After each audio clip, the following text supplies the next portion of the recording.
Presiden Amerika Serikat Donald Trump mengeluarkan 20 poin rencana untuk mengakhiri perang di jalur Gaza. Rencana itu diharapkan dapat membuka pintu bantuan logistik bagi warga Gaza yang dilanda krisis pangan. Kita akan bahas bersama dengan relawan Mercy Indonesia, Marisa Noriti. Assalamualaikum, selamat malam Mbak Marisa. Waalaikumsalam, selamat malam Mas Ibrahim. Baik. Mbak Marisa, di tengah tadi kesepakatan dibahas Trump dan juga Netanyahu, bagaimana kondisi di Gaza saat ini, Mbak? Iya, baik, di saat perundingan tentang ceasefire terus berlangsung, negosiasi terus berlangsung, tidak ada perubahan yang signifikan terjadi di Gaza, penyerangan masih tetap terjadi, bahkan tank Israel pernah berada di posisi hanya 50 meter saja dari rumah sakit Al-Shifa. Penyerangan terhadap rumah sakit juga terus terjadi, rumah sakit Al-Helo juga diserang kurang lebih 1 atau 2 hari yang lalu, dan kemudian juga penyerangan di daerah selatan juga berlangsung. Salah satu perawat yang sedang melaksanakan tugasnya di Nasser Hospital juga diserang oleh tentara Israel dengan penembakan tepat di kepala. Dan untuk kondisi bantuan sendiri pun yang masuk ke Gaza saat ini, seperti yang sebelumnya sudah saya sampaikan juga, jalur Zikim saat ini ditutup dari sejak 12 September. Jadi hingga saat ini jalur bantuan hanya bisa masuk dari Mesir melalui Kerim Salem atau Kisufim Crossing. Itu pun masih Dan berisiko Mbak Marisa, bantuan lewat tadi yang satu jalur.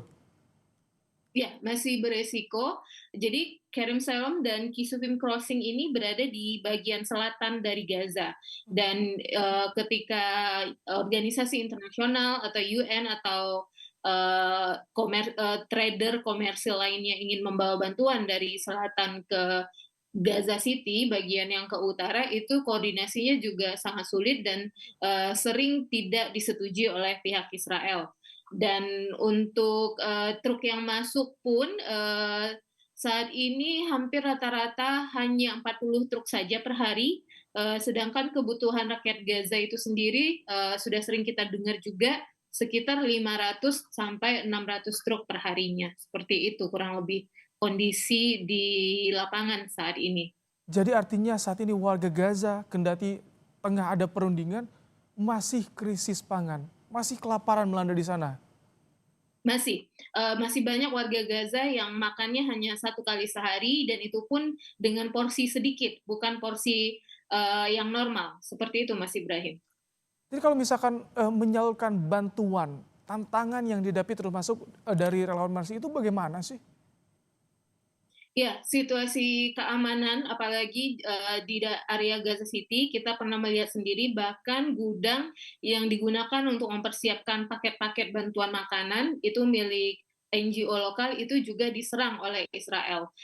Jadi sepertinya tidak ada sanksi internasional apapun atau perubahan apapun yang terjadi walaupun sudah banyak organisasi dunia yang kredibel yang menyatakan bahwa famine terjadi di Gaza, kelaparan terjadi di Gaza, tetapi tidak ada aksi nyata untuk mengatasi hal ini. Bahkan untuk semacam makanan untuk mengatasi gizi buruk, peanut butter yang udah di fortified pun itu dilarang oleh Israel untuk memasuki Gaza. Seperti itu. Mbak Marisa, tadi Anda menyampaikan bahwa kondisi di sekitar rumah sakit Ashifa juga itu sangat rawan, sangat rentan, bahkan masih ada serangan. Bagaimana warga yang berada di sekitar rumah sakit? Ini kan wilayah aman seharusnya ya. Apakah mereka pindah Ya, atau seperti apa? ya, biasanya ketika ada penyerangan seperti ini mereka akan meninggalkan rumahnya sementara dan ketika melihat tank Israel sudah mundur, sniper sudah mundur, mereka akan kembali lagi ke rumahnya.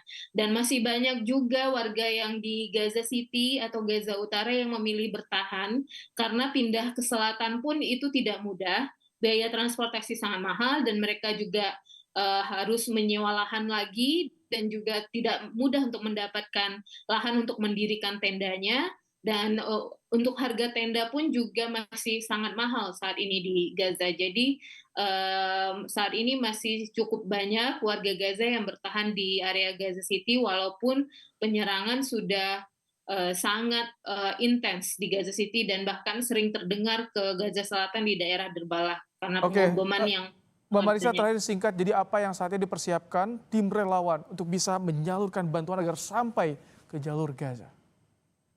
Ya, saat ini untuk jalur pengiriman bantuan dari luar hanya terbuka dari Mesir.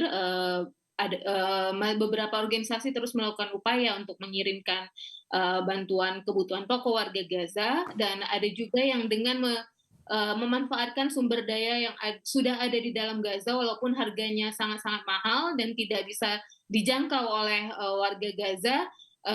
Maka oleh dari itu perlu kehadiran NGO yang memfasilitasi ini semua, mempersiapkan, dan tentunya perlu jaminan keamanan juga, Hmm, bagaimana organisasi kemanusiaan bisa melaksanakan peran-peran kemanusiaannya di Gaza itu sendiri. Ini baik. yang sangat penting saat ini. Terima kasih Mbak Marisa Noriti, relawan Mercy Indonesia mengabarkan bagaimana kondisi di Gaza. Terima kasih Mbak Marisa.